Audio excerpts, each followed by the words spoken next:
ഈ diplomatic process, സമാധാന പ്രക്രിയ അല്ലാതെ മറ്റൊരു പ്രതീക്ഷയും നമുക്കിപ്പോൾ മുന്നോട്ട് വെക്കാനില്ല. പാകിസ്ഥാന്റെ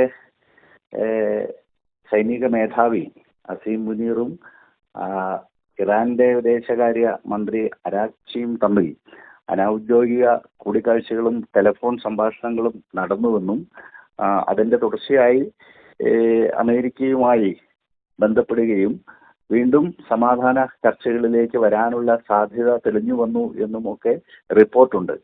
ഏതായാലും മധ്യസ്ഥ വഹിക്കുന്ന പാകിസ്ഥാൻ, ഒമാൻ, ഈജിപ്ത് തുടങ്ങിയ രാജ്യങ്ങൾ പലതരത്തിലുള്ള ഡിപ്ലോമാറ്റിക് വെഞ്ചേഴ്സ് നടത്തുന്നുണ്ട്. അത് ഒരുപക്ഷെ ഫലത്തിലേക്ക് വന്നേക്കാം. ഏതായാലും അമേരിക്കയുടെ ഭാഗത്തു നിന്ന് മുൻകാലങ്ങളിൽ ഉണ്ടായതുപോലെ വളരെ പോസിറ്റീവായ റെസ്പോണ്ട് ഉണ്ടായിട്ടില്ല. ട്രംപിന്റെ കാര്യത്തിൽ നമ്മൾ അദ്ദേഹത്തിനെതിരായിട്ടുള്ള ഏറ്റവും വലിയ വിമർശനമായിട്ട് ഉന്നയിച്ച ഒന്നാണ് ട്രംപ് ഓൾവേസ് ചിക്കൻസ് ഔട്ട് എന്നുള്ളത്. അദ്ദേഹം യുദ്ധം പ്രഖ്യാപിക്കും, അന്ത്യശാസനം കൊടുക്കും, അതിന്റെ അകത്ത് പിൻവാങ്ങും, വീണ്ടും അന്ത്യശാസനം കൊടുക്കും, പിൻവാങ്ങും, പിന്നെ സമാധാനം പ്രഖ്യാപിക്കും. ഇങ്ങനെ ഒരു തരത്തിലും വിശ്വസനീയമല്ലാത്ത പ്രസ്താവനകളാണ് അദ്ദേഹം നടത്തിക്കൊണ്ടിരുന്നത്. പക്ഷേ ഈ രണ്ടാമത്തെ ഘട്ടത്തിൽ യുദ്ധം ആരംഭിച്ചപ്പോൾ 11 ദിവസമായി. ഈ ഘട്ടത്തിൽ യുദ്ധം അവസാനിക്കുന്നത് സംബന്ധിച്ചോ സമാധാന പ്രക്രിയയിലേക്ക് പോകുന്നത് സംബന്ധിച്ചോ സുവ്യക്തമായ കൃത്യതയോടുകൂടിയ ട്വീറ്റുകളൊന്നും അദ്ദേഹം ട്രൂത്ത് സോഷ്യലിൽ കുറിച്ചതായി കാണുന്നില്ല. എന്ന് പറഞ്ഞാൽ അമേരിക്കൻ ഭാഗത്തു നിന്ന് യുദ്ധം മുന്നോട്ട് കൊണ്ടുപോകും എന്നതിന്റെ ഒരു സൂചനയാണ് ഇപ്പോൾ ലഭിച്ചുകൊണ്ടിരിക്കുന്നത്. അതേസമയം ബാക്ക്ഡോർ ഡിപ്ലോമസി വളരെ സജീവമായി നടക്കുന്നുണ്ട് എന്നും അതിൽ മധ്യസ്ഥ രാജ്യങ്ങൾക്ക് പുറമെ റഷ്യൻ പ്രസിഡന്റ് വ്ളാഡിമിർ പുടിന്റെ പ്രത്യേക പ്രതിനിധി കൂടി ഇൻവോൾവ് ആണ് എന്നും അന്താരാഷ്ട്ര മീഡിയ റിപ്പോർട്ട് ചെയ്യുന്നുണ്ട്.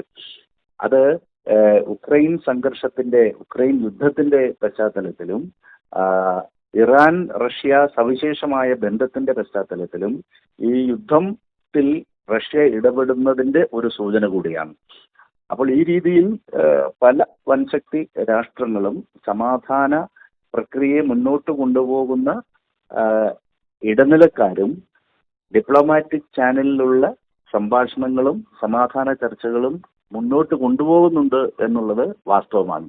എന്നാൽ ഇപ്പോഴും ഇടതടവില്ലാതെ അമേരിക്കൻ ആക്രമണം തുടരുകയാണ്. ഏകപക്ഷീയമായ ആക്രമണമാണ്. അതിൽ ഇറാന്റെ ആണവ കേന്ദ്രങ്ങളെ വീണ്ടും ലക്ഷ്യം വെക്കുന്നു എന്നത് വളരെ പ്രധാനപ്പെട്ടതാണ്. അമേരിക്കയുടെ സാങ്കേതിക സഹായത്തോടു കൂടി ഇറാനിൽ പണിതുയർത്തിയ ബുഷ്ഹർ ആണവ നിലയം വീണ്ടും ആക്രമണത്തിന് വിധേയമായിട്ടുണ്ട്. അത് പക്ഷേ 1960കളിൽ ഷായുടെ ഭരണകാലത്താണ് ഈ ആണവ നിലയം അമേരിക്കയുടെ സാങ്കേതിക സഹായത്തോടു കൂടി പണിതുയർത്തുന്നത്. അതുപോലെ ഫോർദോ ആണവ നിലയത്തിനെതിരെ വീണ്ടും ആക്രമണം ഉണ്ടായതായിട്ട് റിപ്പോർട്ടുണ്ട്. അപ്പോൾ ഇറാന്റെ ആണവ നിലയങ്ങളെ ലക്ഷ്യം വെച്ചുകൊണ്ട് തുടർച്ചയായ ബോംബിംഗ് വീണ്ടും ആരംഭിച്ചിരിക്കുന്നു. അത് അനുസ്യൂതം തുടരുന്നു എന്നതാണ് ഏറ്റവും അവസാനം കിട്ടുന്ന ഒരു വാർത്ത. ആണവ നിലയങ്ങൾ തുടർച്ചയായി ആക്രമിക്കുന്നത് ഒരു ആണവ ദുരന്തം പോലും ഉണ്ടാക്കാൻ സാധ്യതയുള്ളതാണ്. കഴിഞ്ഞ 12 ദിന യുദ്ധത്തിന്റെ കാലത്തും 2005 12 ദിന യുദ്ധത്തിന്റെ സമയത്തും കഴിഞ്ഞ ഫെബ്രുവരി 28 ആരംഭിച്ച 4 മാസം നീണ്ട യുദ്ധത്തിന്റെ സന്ദർഭത്തിലും ആണവ നിലയങ്ങൾ ആക്രമിക്കപ്പെട്ടിരിക്കുന്നു. എന്നാൽ ആണവ വികിരണമോ മറ്റ് പ്രശ്നങ്ങളോ ദുരന്തങ്ങളോ ഉണ്ടായതായി അറിവില്ല. പക്ഷേ തുടർച്ചയായി ആണവ കേന്ദ്രങ്ങൾ ആക്രമിക്കുന്നത് അത്തരം ഒരു സാധ്യത കൂടി മുന്നോട്ട് വയ്ക്കുന്നുണ്ട്.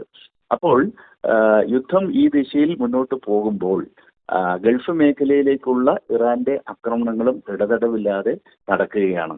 ഏതായാലും ഈ സമാധാന പ്രക്രിയ